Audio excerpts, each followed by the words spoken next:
Hello दोस्तों, स्वागत है आपका मेरे चैनल हाउस ऑफ अल्फा में।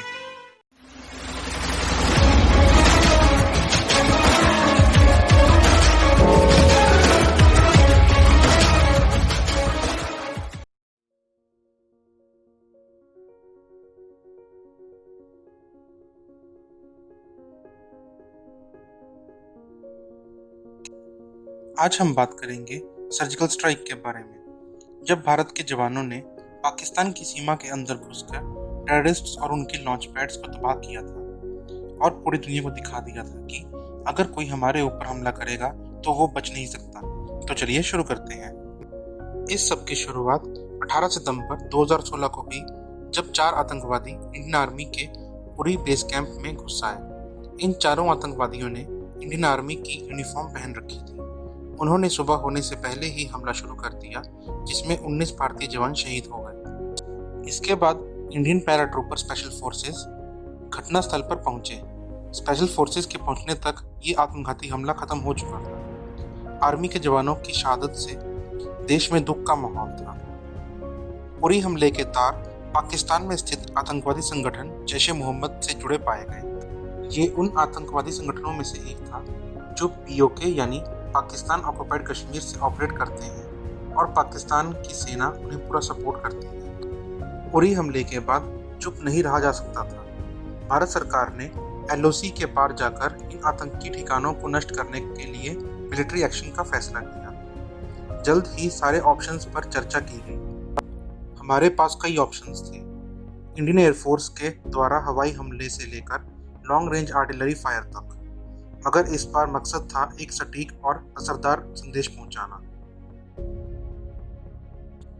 आखिर में ये फैसला लिया गया कि भारत एक सर्जिकल ऑपरेशन करेगा। भारत एलओसी के उस पार जाकर दुश्मन के इलाके में कदम रखेगा और इस ऑपरेशन के लिए जम्मू कश्मीर में बेस्ड इंडियन आर्मी की 2 एलाइड स्पेशल फोर्सेस यूनिट को चुना गया।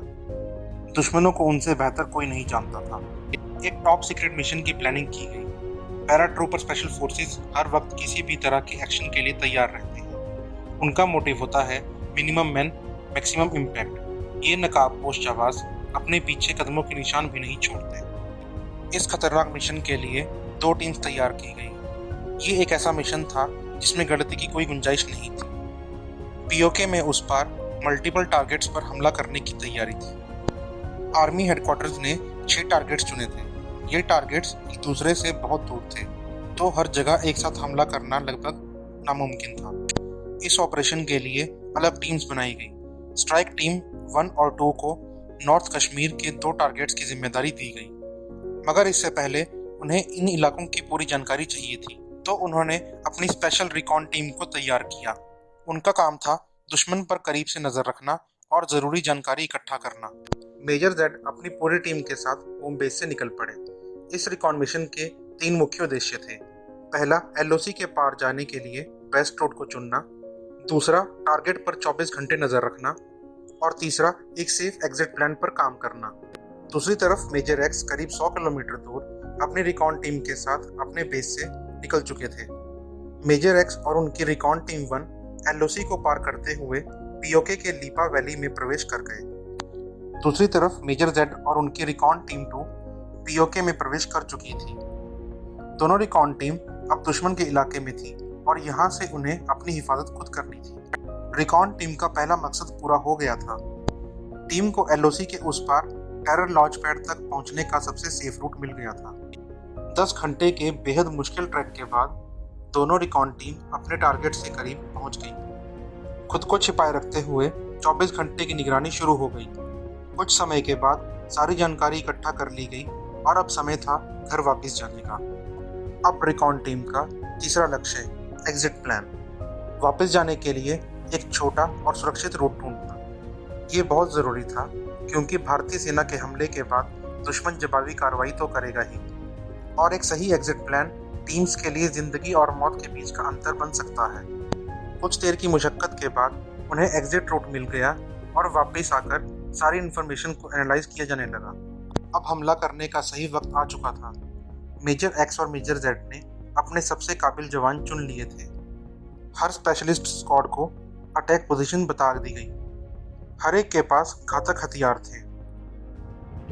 रॉकेट लॉन्चर टीम का लक्ष्य था दुश्मन को चौंकाना, इंफ्रास्ट्रक्चर और सप्लाई को नष्ट करना। मशीन गन वालों का लक्ष्य था अंधाधुंध गोलीबारी से दुश्मन को संभलने का मौका न देना। प्राइमरी टारगेट आतंकी लॉन्च पैड में खुली जगह को निशाना बनाना। स्नाइपर्स का लक्ष्य था पहरेदारों और दुश्मन लड़ाकुओं को मार गिराना जो जवाबी हमला करने की पोजीशन में थे। क्लोज क्वार्टर असॉल्ट टीम का लक्ष्य था बिल्कुल करीब पहुंचकर अपनी असॉल्ट राइफल और ग्रेनेड लॉन्चर्स का इस्तेमाल करना। मकसद किसी को भी जिंदा नहीं छोड़ना। प्लान बहुत ही सिंपल था, पूरी तैयारी से हमला करना।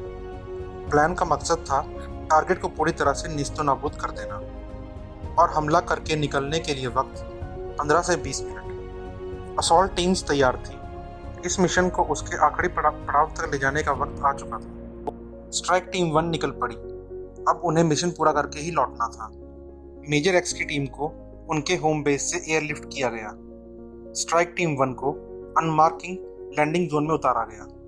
मिलिट्री ट्रक्स और सिविलियन व्हीकल्स से इन स्ट्राइक फोर्सेस को स्ट्रेटेजी के हिसाब से तय किए गए स्थानों पर पहुंचाया गया। प्लान के मुताबिक स्ट्राइक टीम 2 पीर पंजाल के जंगलों की तरफ बढ़ रही थी, मगर कुछ दिन पहले जब रिकॉन टीम यहां आई थी तब से अब तक के हालात काफ़ी अलग थे।